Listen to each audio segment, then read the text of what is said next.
Good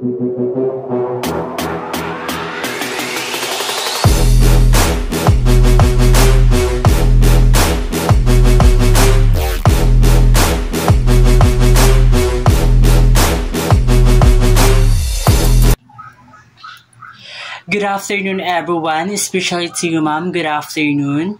By the way, I am Arthur P. Banayawan from BSBFM 1E.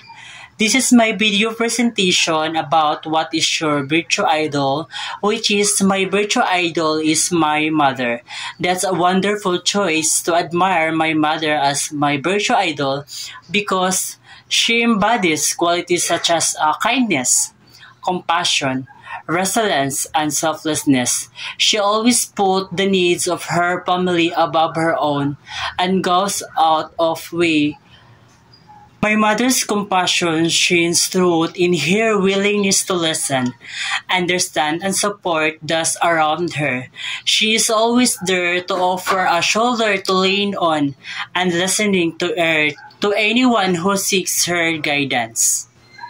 Her resilience is inspiring as she faces challenges with grace and strength, never giving up even in the face of adversity.